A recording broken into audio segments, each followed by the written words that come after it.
नमस्कार दोस्तों, माधव पाल अकेडमी में दीपक सर। ये आपके बायोलॉजी का पोषक का आज हम लोग पोषक जो तत्व है उसका हम लोग क्लास ले रहे हैं, जिसमें मैं आपको बताने वाला हूँ कि भाई इसमें क्या ऐसी चीज़ें हैं जो पोषक तत्व को इम्पोर्टेंट बनाती हैं। पोषक तत्व का कहने का मतलब ये होता है जिससे आपका पालन पोषण होता है या जिससे आपके शरीर में एनर्जी या ऊर्जा आता है, जिससे आपके शरीर का विकास होता है, वो पोषक तत्व कहलाता है। आज हम लोग इसमें मुख्यतः दो चीज़ों को हम लोग डील करेंगे, एक वसा को और एक विटामिन को। देखेंगे कि वसा क्या है, उसके कार्य कैसे होते हैं, वसा का स्रोत क्या है, इसकी कमी से क्या प्रभाव पड़ता है, अधिकता से क्या प्रभाव पड़ता है। फिर हम वैसे विटामिन को देखेंगे, विटामिन से होने वाले रोगों को देखेंगे और उसके बाद में हम लोग इस पे चर्चा करेंगे। तो मैं जितना पढ़ाऊँ उतना आपको करना ही है, भले ज़्यादा पढ़ो या ना पढ़ो आपकी मर्ज़ी। इससे कम पढ़ना मत, ठीक है। समय बर्बाद नहीं करते, सीधा मुद्दे पे आते हैं। पोषक तत्व में आज हम लोग पढ़ रहे हैं किसको? वसा को। वसा ये क्या है, देखिए कॉन्सेप्ट को समझिए। वसा का एक बार पढ़ लिए ना, 5 बार रिवीजन करना, ज़िंदगी में कभी भूलोगे नहीं। पढ़ो ऐसा कि पढ़ा सको। देखो वसा जो है वो कार्बन प्लस हाइड्रोजन से मिल करके बनता है। किससे? तो कार्बन से प्लस हाइड्रोजन से। किससे मिलके बन रहा है? ध्यान से समझे। पीएससी कैसे पूछता है, यह व्यापम कि वसा का निर्माण किन किन तत्वों से हुआ है। देखिए कार्बन से और हाइड्रोजन से मिलकर क्या बना? वसा। लेकिन इसमें हाइड्रोजन की जो मात्रा होती है वो बहुत ही कम होती है, अर्थात ये कार्बन हाइड्रोजन से मिलके तो बना है लेकिन कार्बनिक तत्वों की जो प्राथमिकता है वो ज़्यादा है। वसा शरीर को सर्वाधिक ऊर्जा प्रदान करता है, याद रखिएगा। वसा शरीर को सबसे ज़्यादा ऊर्जा प्रदान करता है, विटामिन से भी ज़्यादा ऊर्जा प्रदान करता है। वो विटामिन उतना ऊर्जा नहीं देता। विटामिन जो है वो ग्रोथ करने के लिए सहायक है, लेकिन ये एनर्जी देने के लिए। लेकिन इसका जल अपघटन जो है अधिक समय में वह बहुत से एंजाइमों के द्वारा होता है। इसका जो जल अपघटन है, पूछेगा पीएससी कि वसा का जल अपघटन कितने समय में होता है, कम समय में, ज़्यादा समय में, अनिश्चित है, इनमें से कोई नहीं। तो आपको लेना है अधिक समय में होता है और बहुत सारे एंजाइमों के द्वारा इसके जल का अपघटन किया जाता है। अपघटन मतलब सरल भाषा में पाचन, एकदम इजी, पाचन कर देना है ना, उसको भंगुर कर देना। अब देखिए दो टर्मिनोलॉजी यहाँ से आता है वसा से। 1 ग्राम वसा जो है कितनी कैलोरी ऊर्जा देती है? तो 1 ग्राम वसा 9 कैलोरी ऊर्जा प्रदान करता है। जबकि मैं क्या बताया आपको? मैं बताया कि 1 ग्राम वसा कितनी कैलोरी? 9 कैलोरी। 1 ग्राम कार्बोहाइड, जो 1 ग्राम कार्बोहाइड है वो कितना कहना चाहिए कि कैलोरी देता है? तो 4 कैलोरी ऊर्जा प्रदान करता है। तो इन दोनों में ज़्यादा कौन सा हो रहा है? ये हो रहा है ना। देखो 1 ग्राम अगर वसा हम लोग उठा रहे हैं तो 9 कैलोरी ऊर्जा दे रहा है, और 1 ग्राम कार्बोहाइड्रेट जब उठाते हैं तो 4 कैलोरी, मतलब वसा हमको ज़्यादा एनर्जी देता है। इसके कार्य को समझें। यह ऊतकों व त्वचा के बीच में जमा होकर के इंसुलेटर का काम करती है। देखो पीएससी कैसे पूछेगा कि कौन सा तत्व जो है ऊतकों और त्वचा के बीच में जम जाता है और इंसुलेटर का काम करता है। तो वसा, वसा कहना चाहिए कि इन दोनों के बीच में, ऊतकों और त्वचा के बीच में, जो त्वचा है स्किन और ऊतक टिश्यूज, इन दोनों के बीच में ये जमा हो जाता है और ये इंसुलेटर का काम करता है। शरीर को सर्वाधिक ऊर्जा प्रदान करता है। तीसरा कार्य क्या है? शरीर के भीतरी अंगों को कई घातक चोटों से बचाता है, क्योंकि ये इंसुलेटर का काम करता है। कार्य समझ गए? यह ऊतकों और त्वचा के बीच जमा होकर इंसुलेटर का काम करता है, शरीर को सर्वाधिक ऊर्जा प्रदान करता है, शरीर के भीतरी अंगों को कई घातक चोटों से बचाता है। ये कार्य हो गए। वसा के स्रोत आपको बताना है। दूध है, मांस है, मछली है, घी है, तेल है, ये सब क्या है? वसा के स्रोत है। इसकी कमी के क्या प्रभाव हैं? पहला, समझिए बात को, क्वेश्चन कैसे पूछेगा, निम्न कमियों को बताइए कि वसा की कमी से निम्न में से क्या क्या प्रभाव होता है। तो आपको 3 चीज बताऊंगा, पहले कमी बताऊंगा फिर अधिकता बताऊंगा। इसकी कमी के प्रभाव को बताने हैं। त्वचा रूखी हो जाती है। अगर वसा आपके शरीर में कम रहे तो स्किन क्या है आपका रूखा रूखा दिखने लगेगा, रूखी हो जाएगी। वजन आपका घट जाएगा, वजन जो है आपका घटता है, क्योंकि जब आप मांस मच्छी कम खाते हो ना, समझिए बात को, दूध मांस मछली घी तेल कम खाते हो तो शरीर घटने लगता है, शरीर का वजन कम होता है। और शरीर के जब वजन कम होगा तो वृद्धि क्या होगा बेटा, वृद्धि आपका रुक जाता है। तो एक कमी का प्रभाव हो गया। दूसरा, इसकी अधिकता से क्या होता है, तो वसा की अधिकता से एक तो आपका मोटापा बढ़ेगा, क्योंकि भाई कमी से वजन घट रहा है मतलब मोटापा बढ़ेगा। दूसरा, रक्तचाप की समस्या देखने को इसमें मिलता है हमको, है ना, ब्लड प्रेशर इत्यादि का भी चिंता हो जाता है। तीसरा, हृदयघात हार्ट अटैक का भी समस्या आता है जब वसा बढ़ जाता है, तो क्योंकि मोटापा आता है, मोटापा आता है तो बीपी बढ़ता है, शुगर बढ़ता है, हृदयघात का चांस रहता है। तो ये हो गया अधिकता। अब देखेंगे हम विटामिन। देखिए विटामिन क्या है, कार्बन से मिल करके बना है, अर्थात ये क्या होगा, कार्बनिक तत्व होगा। कौन, विटामिन। वसा कार्बन और हाइड्रोजन से मिलके बना है, इसीलिए इसमें कार्बोहाइड्रेट पाया जाता है, क्योंकि कार्बन प्लस हाइड्रोजन से मिलके बना है तो कार्बोहाइड्रेट पाया जाता है ना। तो वही चीज है, वसा में कार्बोहाइड्रेट भी है और वसा भी है, लेकिन 1 ग्राम वसा बराबर 9 कैलोरी ऊर्जा मिलता है, कार्बोहाइड्रेट से भी ज्यादा।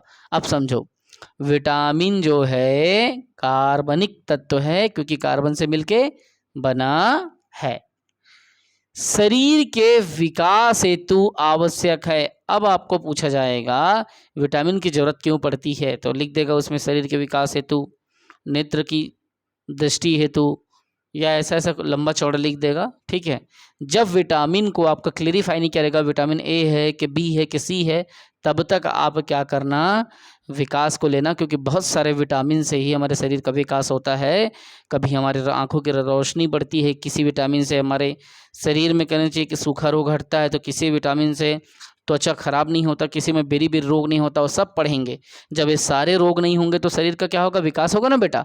बस वही शरीर के उपापचयी क्रियाओं को नियंत्रित करता है।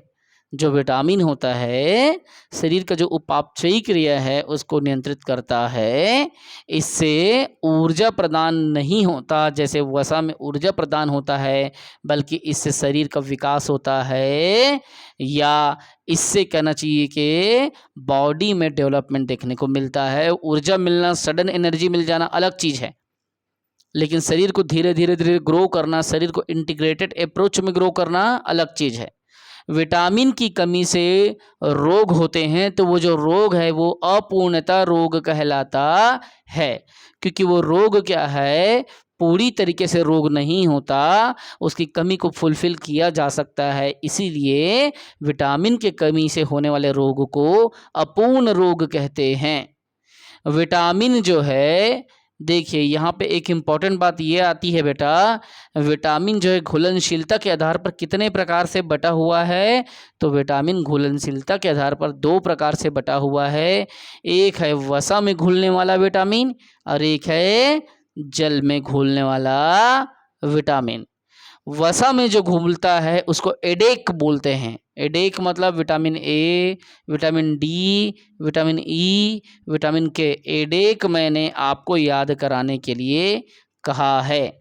तो वसा में जो घुलने वाला है ना वो एडेक है, वसा में घुल जाता है। कौन, एडेक। एडीई की आपसे कैसे पूछा जाएगा, पीएससी व्यापम द्वारा, वसा में घुलनशील विटामिन को पहचाने। ए डाल देगा, डी डाल देगा, की ए डाल देगा, ई को हटा के वहां पे कुछ और डाल देगा, वहां पे बी डाल दिया,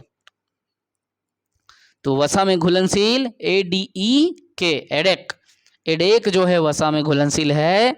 और दूसरा पूछेगा कि भाई जल में घुलने वाले विटामिन को बताओ, तो आप क्या करना, बीसी, बीसी याद रखना। बी और सी को छोड़ के बाकी जितने आपको दिख रहे हैं यहाँ पे सभी वसा में घुलनशील हैं, जबकि जल में घुलनशील कौन सा है बेटा, तो बी और सी, एडेक और बीसी। तो वसा में घुलने वाला व मतलब अ, व अ, व अ मतलब एडेक, जल में घुलनशील, जो इसमें नहीं आता वो जल में घूमेगा। अब विटामिन की कमी से होने वाले क्या क्या रोग हैं बेटा? इस कमी से, विटामिन की कमी से, एक तरफ विटामिन है, एक तरफ होने वाले रोग या बीमारी हैं। ठीक है, अब देखिए विटामिन ए की कमी, विटामिन ए आया मतलब ये किस में घुलनशील है? वसा में घुलनशील है। ये विटामिन वसा में घुलनशील है। अब देखना ए, B, B2, B12, C, D, K, यहाँ पे जितना भी विटामिन लिखा हूँ उसका वैज्ञानिक नाम भी लिखा हूँ। हालांकि वैज्ञानिक नाम में आप पूरा याद करो या ना करो, लेकिन विटामिन के को याद करना है आपको, और विटामिन ए को याद करना है, B12 को, ये 3 चीज़ों को याद करना है, बाकी छोड़ोगे तो चलेगा वैज्ञानिक नाम। अब देखिए विटामिन ए को रेटिनॉल कहते हैं। इसकी कमी से क्या होता है? तो रतौंधी होता है। ठीक है, रतौंधी प्रॉपर मतलब इंसान को जो है विटामिन ए की कमी से कहना चाहिए थोड़ा आंखों में तकलीफ होने लगता है और रात को पूरी तरह से दिखता नहीं है, अंधा अंधापन थोड़ा सा फील होता है। तो विटामिन ए को रेटिनॉल कहते हैं, किसमें? वैज्ञानिक भाषा में। B1 को क्या कहते हैं? तो थायमीन कहते हैं। B1 की कमी से क्या होता है? बी से बी, बेरी बेरी, इमली का बूटा, बेरी का पेड़, याद आया? वो बेरी का पेड़ इसलिए बोल रहा था क्योंकि उसको B1 की कमी हो गया था। ला मुझे बेरी बेरी को हटाना है, चल बेरी खिला।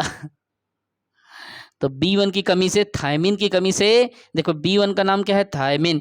B1 की कमी से क्या हो रहा है? Berry berry. ए का रेटिनॉल, ए की कमी से रतौंधी। B2 की कमी से क्या हो रहा है? तो वृद्धि जो है रुक जाती है, मंद वृद्धि होती है और त्वचा जो है खराब होना चालू होता है B2 की कमी से। B1 की कमी से बेरी बेरी, B2 की कमी से वृद्धि जो है मंद हो जाती है, शरीर का विकास नहीं हो पाता विटामिन B2 से। याद रखना B2 को। B12 इतना ज़्यादा इम्पॉर्टेंट है क्योंकि इसको हर बार पूछता है। B12 को साइनो कोबालामीन कहते हैं। आप खाली साइनो बस याद रखोगे, साइनो कोबा करके, तो भी चलेगा क्योंकि इधर देख के आपको याद आ जाएगा साइनो कोबा। तो B12 में खून की कमी का शिकायत देखने मिलता है जब आपके शरीर में B12 की कमी होती है। सी इसलिए इंपॉर्टेंट है क्योंकि इसकी कमी से स्कर्वी रोग होता है। स्कर्वी रोग को रेलवे कम से कम 40 बार पूछा है। अब व्यापम में तो फेवरेट क्वेश्चन है विटामिन का। तो विटामिन सी को स्कारबिक एसिड बोलते हैं और इसकी कमी से क्या होता है? स्कर्वी रोग होता है, एनीमिया होता है। आप एनीमिया को नहीं याद करेंगे तो भी चलेगा, स्कर्वी को आपको पता करना पड़ेगा। स्कर्वी, ठीक है, V for bullet, V for win. तो स्कर्वी है, स्कर्वी मत करना। तो सी की कमी से क्या होता है? तो स्कर्वी रोग होता है, एनीमिया रोग होता है।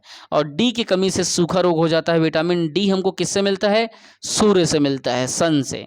तो विटामिन डी की कमी से सूखा रोग होता है, जिसका साइंटिफिक नाम है विटामिन डी का कैक्सीफेरॉल। और कैक्सीफेरॉल की कमी से क्या होता है? तो डी की कमी से सूखा रोग होता है। विटामिन के की कमी से चोट जब लगता है ना तो बहुत ज़्यादा खून बह जाता है, जल्दी से थक्का नहीं जमता। तो चोट से अत्यधिक रक्त बहाव विटामिन के से, अर्थात खत्ता लगने में, थक्का बनने में जो सहायक है विटामिन के होगा।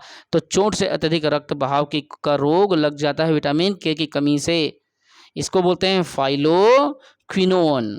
तो ये हमने अभी आपका पोषक तत्व का एक लेक्चर ले लिया और ये आपका बायोलॉजी का लेक्चर नंबर 5 होगा संभवतः।